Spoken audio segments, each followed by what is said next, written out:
Delhi Engineers Welfare Association Chhattisgarh. As an engineer, it's a pleasure for me that I will be part of this. And आप सभी को ज़्यादा समय मैं नहीं लूँगी। जैसा मेरा परिचय आप लोगों को मिला हुआ है, मैं एज ए DSP दुर्ग में अभी IT ऑफिस में पदस्थ हूँ। साइबर रेंज भी मैं देख रही हूँ। कुछ इम्पोर्टेंट बात है जो मैं आपसे शेयर करना चाहूँगी, और ये मंच भी मैं इसीलिए एक मौका समझती हूँ कि ऐसी बहुत सी चीज़ें हैं जो आप लोग को पता होनी चाहिए अपराध के संबंध में भी। तो मैं इस चीज़ को 2 पार्ट में लेके चल रही हूँ। एक है महिला संबंधी अपराध, महिला संबंधी विभिन्न ऐसी बातें जो उनके जागरूकता के लिए, उनके अधिकार के लिए जरूरी है, और दूसरा है साइबर अपराध जो अभी बहुत प्रचलित है और बहुत से लोग उसका शिकार हो रहे हैं। सबसे पहले अगर मैं बात करूं तो महिला संबंधी अपराधों की, आप लोग सभी जानते होंगे कि जितना भी हमारे पास, इवन महिला न्याय की मैं अगर बात करूं तो हमारे पास ऐसे बहुत से केसेस आते हैं जिसमें महिलाओं के साथ प्रताड़ना होती है।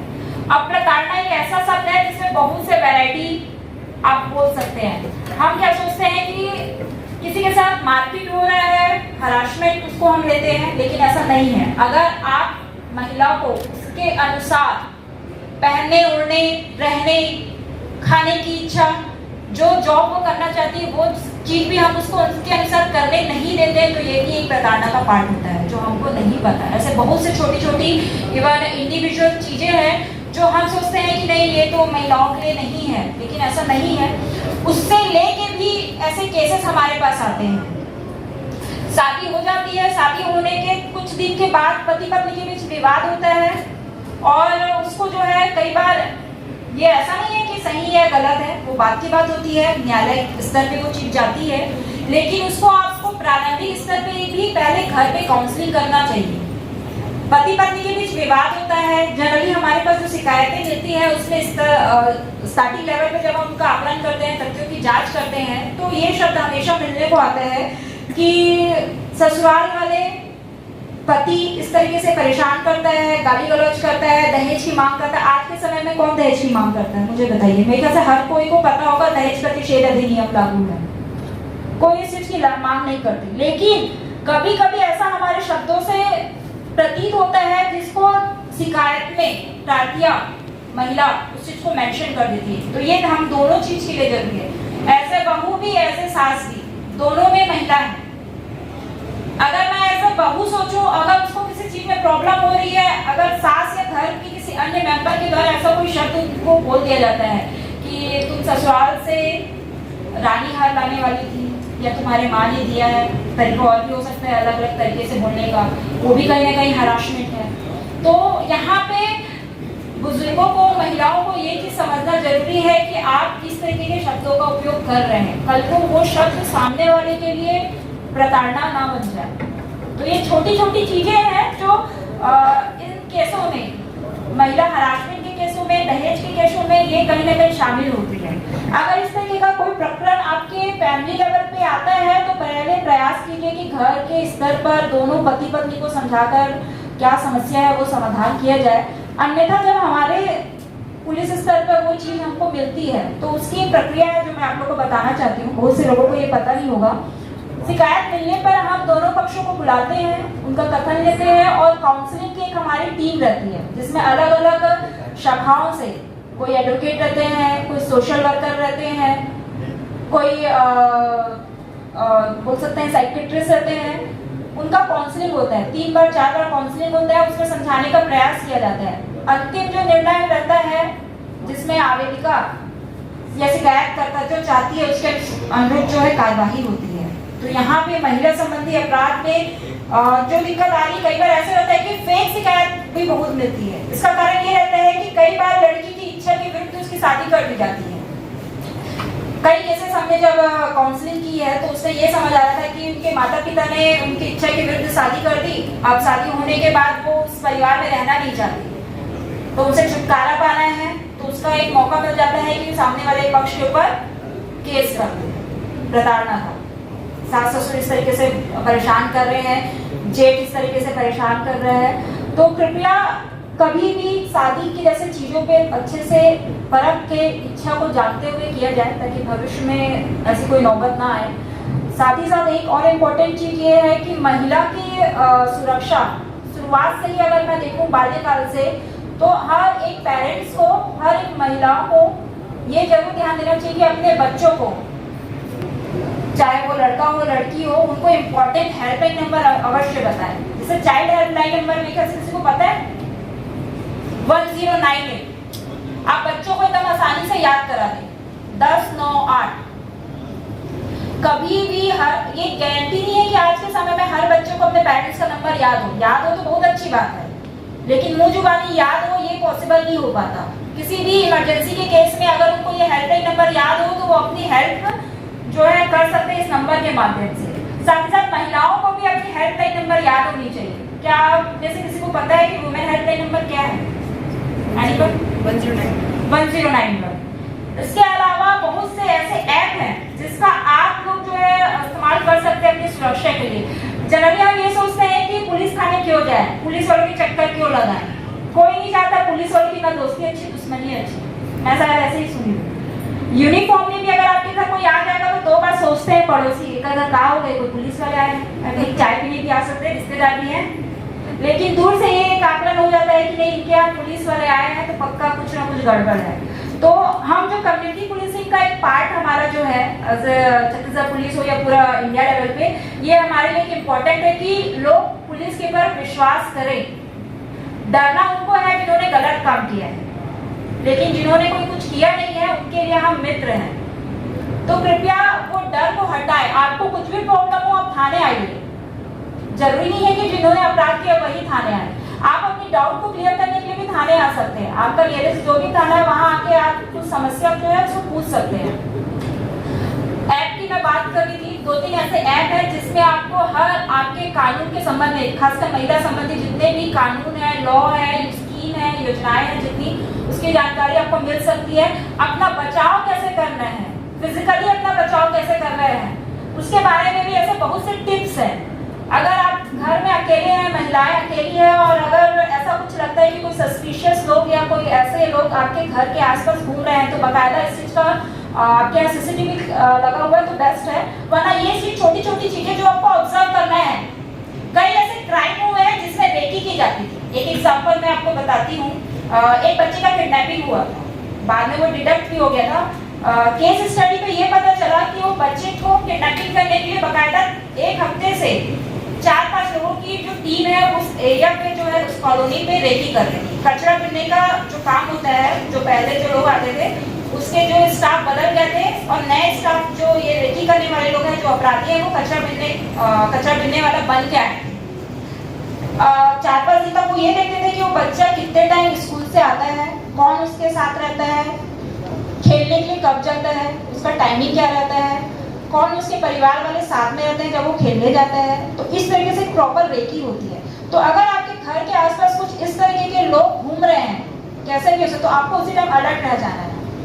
कोई भी इस तरीके का अपराध को तभी आगे बढ़ता है जब हमारी लापरवाही होती है। अगर आपको लग रहा है कि 4-5 लोग इस तरीके से हमारे एरिया में लगातार दिख रहे हैं, आप तुरंत उस चीज को अपने जो बीट प्रभारी रहते हैं हमारे थाने में, वहां जाके आप बता सकते हैं। ऐसे ही कई केसेस रहते हैं जहाँ पे महिलाओं को भी महिलाओं के साथ मैं देखी हूँ, कई बार ब्लैकमेलिंग का केस बहुत होता है। एक एग्जांपल मैं आपको बताती हूँ। बेंगलोर का एक केस है, उसमें एक महिला के साथ 1 करोड़ रुपए की जो है ब्लैकमेलिंग हुई है। हुआ ये था कि वो महिला जो है कैब जो हम बुक करते हैं, ओला कैब उस टाइप का, उसने उसको बुक किया था। अकेली वो जा रही थी, ट्रेवल कर रही थी। चूंकि हम कैब बुक करते हैं तो हमारी जितनी भी डिटेल्स है ऑनलाइन हम उस ऐप के माध्यम से डालते हैं, तो हमारी पूरी डिटेल्स सामने वाली कंपनी के पास, इवन जो ड्राइवर उस पर बुक हुआ है उसके पास आ जाती है। वो महिला ये थी कि फोन में बात कर रही थी, कैब में अकेले बैठी थी, बात करते करते अपने फ्रेंड से बात करते हुए अपनी पूरा फैमिली का, अपने पति पत्नी के बीच जो विवाद चल रहा है वो सब चीज, अपनी पर्सनल बातें उसमें ट्रैवलिंग के टाइम पूरा ओपनली जो है फोन में बात कर रही थी। ड्राइवर जो था वो उस चीज को पूरा सुन रहा था, जान रहा था कि क्या इसकी वीकनेस है, क्या है। कुछ दिन के बाद उस ड्राइवर ने उस महिला को, जो कि फोन नंबर उसको कैब से मिल चुका था, ओला कैब के ऐप से, ब्लैकमेल करना शुरू कर दिया। शुरू में मेरे ख्याल से 35-50 लाख देने के बाद बता दूंगा इतने रुपए दो, इस तरीके से वो 1 करोड़ की ठगी हुई थी। बाद में वो डिडक्ट भी हो गया था, आरोपी भी पकड़ा गया था। लेकिन इससे एक ये सबक मिलता है कि हम ये नहीं ध्यान देते कि हम जिस जगह ट्रैवलिंग कर रहे हैं पब्लिक प्लेस में हमारी कितनी जानकारी गोपनीयता जो है सामने वाले जो है दुरुपयोग कर सकते हैं। ये तो ओला कैब का था। महिलाएं अक्सर ध्यान देंगी, कभी कभी ऑनलाइन शॉपिंग करती होंगी, कितने लोग चलाते हैं ऑनलाइन। कभी भी आप ध्यान दीजिएगा, हमारा जो फोन है, हमारा जो ब्राउजर जो हम यूज करते हैं, आपका डेटा चोरी करता है। कभी आप एक बार सर्च करके देखिएगा, इवन अभी सर्च कर लीजिएगा जैसा भी आपको समय मिले। अगर आप पर्स की शॉपिंग करना चाहती है, आपने गूगल में सर्च किया कोई भी हैंडबैग, कुछ थोड़ी देर के बाद आप फेसबुक चलाइएगा, इंस्टाग्राम चलाइएगा, आपको पूरे बैग के एडवर्टाइज दिखेंगे क्योंकि आपने बैग सर्च किया। और ऐसे ऐसे वेबसाइट और लिंक दिखेंगे जो बहुत कम रेट में बहुत अच्छे फोटो दिखेंगे बैग के, और आपको लिंक दिखेगा 300 रुपए में, 400 में, जैसा भी आपको लगेगा ये तो बहुत कम रेट में मुझे मिल रहा है, मुझे बैग चाहिए भी ना। तो जितने भी ब्राउजर्स हैं वो आपके डेटा, आपके पर्सनलाइज्ड डेटा को शो करते हैं। उनको समझ आता है कि जो फोन ये चला रहे हैं या जिस नंबर जिस आईपी से ये चल रहा है उसने क्या सर्च किया है और ये क्या चाह रहे हैं। और बस वहां आपको एक फेक लिंक मिला, आपने ऑर्डर करने के लिए उस लिंक को क्लिक किया, और उसमें कभी ध्यान दीजिएगा जो अलग सस्पिशियस टाइप के जितने भी लिंक होते हैं वो कभी कैश ऑन डिलीवरी नहीं करेंगे। या अगर आपको मिलेगा कैश ऑन डिलीवरी का ऑप्शन, लेकिन वो आपको सामान आपके पास आएगा ही नहीं। आपने ऑर्डर कर दिया और सामान नहीं आएगा क्योंकि वो सब फेक वेबसाइट रहते हैं। तो आप अपना डेटा सेव जरूर करें। हम कई बार शॉपिंग के लिए जाते हैं, किसी रेस्टोरेंट पे जाते हैं, तो वहाँ पे फीडबैक फॉर्म भी रहता है। कभी शॉपिंग करने के बाद या फीडबैक फॉर्म में हम अपना डिटेल डालते हैं, वो डेटा भी चोरी होता है, आपको पता नहीं चलेगा। लेकिन वो आपका मोबाइल नंबर, आपका इतना बड़ा डेटा है कि आपके मोबाइल नंबर से कितने आधार कार्ड लिंक है, क्या क्या जानकारी आपके नंबर पे लिंक है, वो ऐसे अपराधियों तक पहुंच जाते हैं। और आज के समय में साइबर क्राइम इतना बड़ा नेटवर्क है कि आप पहचान ही नहीं पाएंगे। सबसे बड़ा हम इसके शिकार किस जाते कि लालच। आपको किसी ने कह दिया कि आप घर बैठे बैठे वर्क फ्रॉम होम करना चाहते हैं, आपके पास ऑप्शन बहुत आता होगा, इवन मैसेजेस भी बहुत आते होंगे, और आप सोचेंगे हाँ बिल्कुल घर बैठे बैठे करते हैं। अलग अलग टाइप के आपको वर्क दे देंगे। कभी एक रहेगा कि किसी प्रोडक्ट को लाइक करो, उसके हर प्रोडक्ट को लाइक करने के पीछे 50 पैसे 50 रुपए इस टाइप के मिलेंगे। बहुत से अलग टाइप के आपको वर्क का ऑफर आएगा। तो कभी भी लालच में ना आए, और सबसे बड़ी बात अपनी जानकारी कभी शेयर न करें। अभी जो ट्रेडिंग ऐप चल रहा है इसमें सामने वाला आपसे फोन में कभी बात नहीं करेगा। वो आपको जो भी व्हाट्सएप चला रहे हो, टेलीग्राम चला रहे हो, इंस्टाग्राम चला रहे हो, फेसबुक चला रहे हो, उसके माध्यम से संपर्क करता है, क्योंकि उसको पता है वो डायरेक्ट आपसे फोन में बात करके आपको बताएगा कि ये इस टाइप का जॉब है, आप करना चाहते हैं क्या, ऐसा। तो समझ आता है कि वो तो पकड़ में आ जाएगा। तो वो लोगों को झांसे में लेने के लिए ऐप का यूज करते हैं, व्हाट्सएप हो गया या अन्य, वो भी फेक नंबर रहता है, वो उनका एक अलग वर्किंग प्रोसीजर रहता है। तो डायरेक्टली पहले तो लालच में ना आए, और कभी भी आपको कोई बोल रहा है उसमें होता भी ये है कि आपने कुछ काम किया, पैसे भी आपको मिलेंगे, आपको विश्वास जीतने के लिए वो पैसे भी देते हैं। आपको लगता है कि ठीक है मैंने काम किया, पैसे दिए, फिर धीरे से उनका स्टेप आता है कि आप कुछ और पैसे दे दीजिए, चाहे वो सर्विस चार्ज हो या सेटलमेंट हो, कुछ भी उनका बहाना रहता है, और आप कुछ पैसे जमा करा देते हैं, फिर वो पैसे वापस भी मिल जाते हैं, आपका विश्वास और कंटस्ट हो जाता है। उसके बाद धीरे धीरे वो आपसे पैसा लेना शुरू कर देते हैं और वापस नहीं करते। कुछ समय बाद वो नंबर बंद हो जाता है, वो चैट या जो अकाउंट है वो ब्लॉक हो जाता है, आप संपर्क ही नहीं कर पाते। तो यहाँ पे फिर आपको समझ जाना चाहिए कि आपके साथ ठगी हुई है। तो ये छोटी चीजें हैं लेकिन बहुत काम की चीजें हैं। सोशल मीडिया पे आप अगर एक्टिव है तो सोच समझ के उसको बताएगा, जो भी उनके सेटिंग्स है प्राइवेसी मेंटेन करने का है वो करिए। आपका सोशल मीडिया अगर किसी को एनालिसिस करना है तो पूरा आपका मीडिया मैनेजमेंट से क्लियर हो जाता है। अगर आपने कोई पोस्ट डाली, ये हम खासकर बच्चियों को हम ये जरूर बताते हैं कि अगर आप कहीं पोस्ट डाल रहे हो तो सोच समझ के डालिए। आपका एक एक पोस्ट आपको या आरोपी जो आपको नुकसान पहुंचाना चाहता है उसके लिए फायदेमंद हो जाता है। अगर आपने अपनी फ्रेंड के साथ फोटो डाली, 2-3 बार आपका वो प्रोफाइल एनालिसिस करना चाह रहा है और देख रहे हैं कि लड़की हर बार इस लड़की के साथ फोटो डालती, मतलब ये इसकी बेस्ट फ्रेंड है। अगर आपने किसी गाड़ी में बैठ के फोटो डाली, उस गाड़ी का नंबर डिस्प्ले हो रहा है तो ये समझ आ जाता है कि आपके गाड़ी नंबर से सामने वाला डिटेल निकालेगा ये रहने वाली कहाँ की है।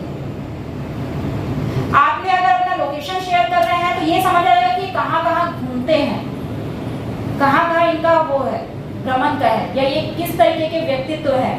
तो आज के समय में सोशल मीडिया आपका एक पूरा व्यक्तिगत विवरण प्रस्तुत कर जाता है, और ये समय जो की है चोरी जो होती है वो डेटा की ही चोरी होती है।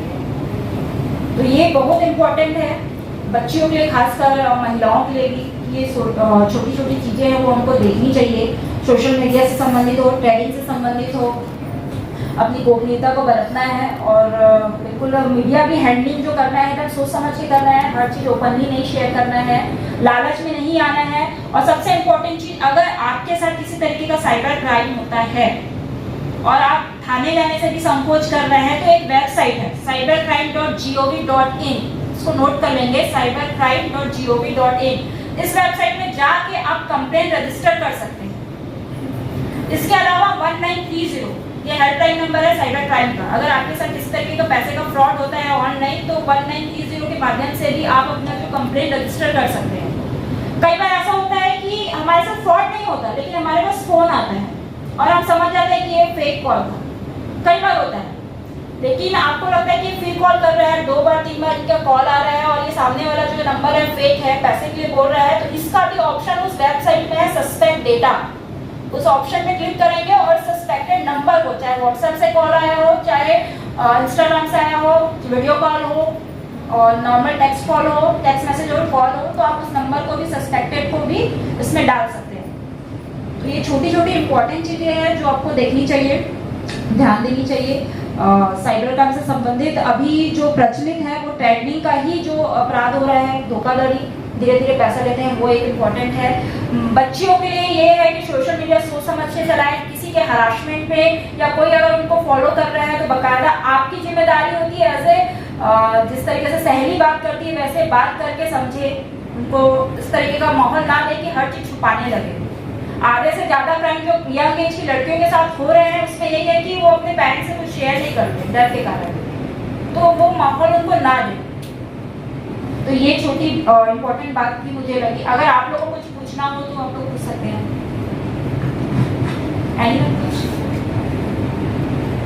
Ma'am, can I ask one question to you? Actually, I am from the computer science department, and now we are seeing that this era is a computer era or a digital era. I recently visited the Japan, and I see that we are using the technologies, but the safety is not our prime priority. So can you say something about that? How we secure this channel, then still we can survive in that era? अगर in respect of social media में बात करूँ security के लिए, तो सबसे पहले आज एक ट्रेंड चल रहा है फॉलोअर्स बढ़ाने का, व्यूज पाने का। बच्चियों में ज़्यादा है, बच्चों में, लड़कों में ज़्यादा है। तो इस चीज में कभी ना जाए, आपके फॉलोअर्स और फ्रेंड्स ये सब काम के नहीं है, कोई सही टाइम पे काम नहीं आएगा। तो वहाँ पे आप एकदम जिनको आप परिचित हैं, जिस चीज को आप जानते हैं उस चीज में ही आप मतलब फ्रेंड रिक्वेस्ट हो रहा है, फॉलोअर्स हो रहे हैं, तो जिनको आप जान रहे हैं उन्हीं को आप स्वीकार करें। अगर पब्लिक अकाउंट में है तो आप जो इम्पोर्टेंट नहीं, मतलब मैं अगर बोल सकूँ पब्लिक अकाउंट के लिए आप जो एक ऑफिशियल जो भी आप पोस्ट करना चाहते हैं वैसा करें, लेकिन उसमें अपनी प्राइवेट चीजें ना डालें। आज का समय, जैसे मैं बार बार ये बता रही हूँ, लोग समझते नहीं है। हम जब किसी क्राइम पे, साइबर क्राइम पे जब एनालिसिस कर रहे हैं अभी, तो हम देखते हैं कि सामने वाला इतना डिटेल ले लेता है, फेक अकाउंट यूज किया जाता है। मैं आपको बता रही हूँ, अगर आपके साथ फ्रॉड हो रहा है, आपका पैसा सामने वाले ने, अगर आरोपी ने कहा कि मैडम या सर आप अपना पैसा इस अकाउंट में डाल दीजिए, आपने डाल दिया उस अकाउंट में पैसा। जब हम उसको इन्वेस्टिगेशन करते हैं तब हमको पता चलता है कि ये अकाउंट तो किसी लेबर का है, किसी मजदूर का है। जब हम उस तक पहुंचते हैं तो वो बताता है कि मैं तो मजदूरी करने गया था, मेरा अकाउंट जो है कुछ लोगों ने मुझे पर मंथ जो है 500 रुपये देंगे बोले, और आपका अकाउंट और एटीएम हम यूज करेंगे। तो इतना वास्ट और इतना डिटेल्ड एक चैनल है कि अब उस तक पहुंचना बहुत मुश्किल होता है। जो असली में वहाँ अपराध कर रहे हैं वो लोगों का अकाउंट यूज कर रहे हैं, आपके पासबुक, आपके एटीएम कार्ड को वो लेके जो है जाते हैं, जिनको समझ नहीं है। और मोबाइल नंबर भी लोगों को पता नहीं है, लोग जाके बकायदा दुकान में अपने आधार कार्ड और आईडी को दिखा के मोबाइल नंबर यूज कर खरीदते हैं। अब वो मोबाइल नंबर वो सिम आरोपी लोग यूज कर रहे हैं। एक मोबाइल में वो क्राइम करने वाले लोग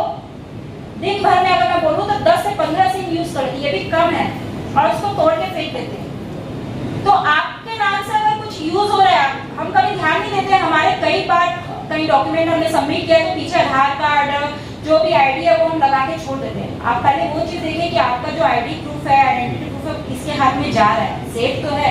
आपका कोई यूज कर लिया आईडी प्रूफ और किसी ने सिम इशू करा लिया, कुछ और अकाउंट खोल लिए, चाहे सोशल मीडिया पर कुछ, तो आप आरोपी बने।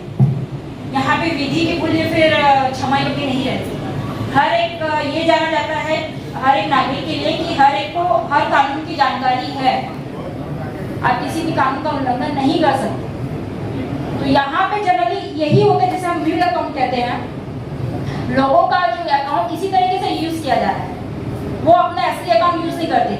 सामने वाले का अकाउंट यूज करने के बाद जब हम तक पहुंचते हैं तब तक उन्होंने सारा पैसा निकाल लिया रहता है, और वो पैसा इस तरीके से निकाला जा सकता है कि वो भी किसी थर्ड अकाउंट में जब जाता है तो वो भी किसी विक्टिम का अकाउंट रहता है। तो यहाँ पे थोड़ा सा ध्यान देना है। उसके साथ साथ छोटी छोटी चीज इसमें भी है कि व्हाट्सएप हो, इंस्टाग्राम हो, जो भी सोशल मीडिया हो, कोई भी सस्पेक्टेड कॉलर या आईडी हमको अगर परेशान करी तो तत्काल ब्लॉक करें। रिपोर्टिंग का भी ऑप्शन रहता है। कई ऐसे व्हाट्सएप में भी इंसिडेंट हुए हैं कि वीडियो कॉलिंग आता है, सामने वाले ऐसी स्थिति में रहता है कि आपको वीडियो कॉल करता है और उसका स्क्रीन रिकॉर्डिंग कर देता है, फिर आपको ब्लैकमेल करता है। हम लोग उस चीज को समझ नहीं पाते, तो वहां पे भी ब्लॉकिंग का ऑप्शन है, किसी के बहकावे में आने की जरूरत नहीं है। कल ही एक केस आया था जिसमें ये था, एक लड़के के पास फोन आया था दिल्ली से, उन्होंने फोन किया था दिल्ली से, ये बोल के फोन किया था कि हम कस्टम डिपार्टमेंट से हैं, इंस्पेक्टर बोल रहे हैं, और आपका कुछ सामान आया है, आपका कुछ गिफ्ट है, उसमें इलीगल चीजें मिली है, तो आपको यहाँ दिल्ली थाने आना पड़ेगा। अब वो लड़का डर गया क्योंकि इस तरीके से बात और इस तरीके से पुलिस का फोन, मैं फंस जाऊंगा क्या है। उस टाइम लोगों की स्थिति ऐसी रहती है कि जो फोन कर रहा सही होगा, पुलिस का है, फोन है, वो समझा नहीं आगे पीछे। वो अच्छी बात ये थी कि वो तत्काल हमारे पास आया और हमने जब पूरा वेरीफाई किया तो पता चला ये फेक कॉलर है। अगर सामने वाला डर जाता और उनसे बात करता और वो सामने वाला बोलता है कि आप इतने रुपये जमा कर दो, आपको दिल्ली आने की जरूरत नहीं है, तो वो फ्रॉड होता उसके साथ। तो यहाँ पे घबराना नहीं है। बहुत से लोग घबरा जाते हैं और सामने वाले से बात करके सोल्यूशन ढूंढना शुरू कर देते हैं कि सर बताइए क्या करना है। वो बोलेगा कितने रुपये जमा कर, हाँ सर मैं जमा कर देता हूँ। ये धीरे धीरे प्रक्रिया फिर आगे बढ़ती। तो कोई भी चीज को वेरीफाई जरूर कर लो। तो ये चीज थी। बाकी अगर और आपको कुछ पूछना हो तो बिल्कुल मैडम।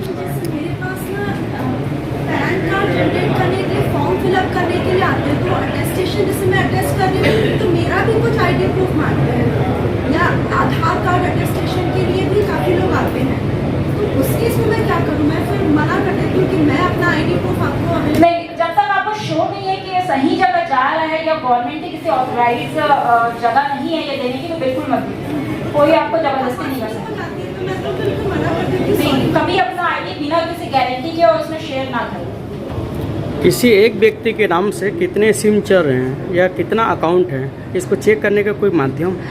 जी एक मेरे पास लिंक है, मैं आपको शेयर करती हूँ। उसमें किसी के नाम से कितना सिम चल रहा है, मतलब किसी के नाम से नहीं, आपके नाम से कितना सिम इशू है वो आप जान सकते हैं। दूसरे का क्योंकि पर्सनल डेटा है, गोपनीयता की भी चीज रहती है, तो आप दूसरे का नहीं जान सकते, लेकिन आप अपना जरूर जान सकते हैं कि आपका कोई ऐसा नंबर हो जिसको आपने पहले बंद कर दिया लेकिन किसी और ने इशू करा दिया है। और कैप डिटेल हम बोलते हैं, अगर वो कस्टमर एप्लीकेशन फॉर्म जो रहता है वो डिटेल अगर पता चला आपकी ही है, तो कहीं ना कहीं अगर वो नंबर किसी अन्य गलत काम में यूज हुआ है तो फिर वहाँ पे आपके ऊपर कहीं ना कहीं भार आता है आरोप का। तो एक लिंक है, एक ऐप है, मैं आप लोगों के साथ शेयर करूंगी। आप इनके व्हाट्सएप में डाल दीजिएगा। मैं आपको डालती हूँ बिल्कुल। नंबर और हाँ, आप अपना चेक करवा सकते हैं। नहीं, हम सबको सर्टिफिकेट कर देंगे। बिल्कुल बिल्कुल, वो बढ़िया रहेगा। बिल्कुल। और ये वेबसाइट बिल्कुल आप नोट में रखिएगा, cybercrime.gov.in। ये मिनिस्ट्री ऑफ होम अफेयर्स की एक वेबसाइट है और अभी ट्रेंडिंग में है, और लोग इसको अपने ज्यादा जागरूक नहीं हुए। आप घर बैठे बैठे इवन आपकी मोबाइल भी चोरी हो रही है, उसकी रिपोर्ट भी आप इसमें जो है रिपोर्ट दर्ज करवा सकते हैं। फिर आगे की प्रोसेस के लिए आप संबंधित जो है थाना से आप संपर्क कर करके क्लियर कर सकते हैं आपका केस में क्या डेवलपमेंट हुआ है। Thank you.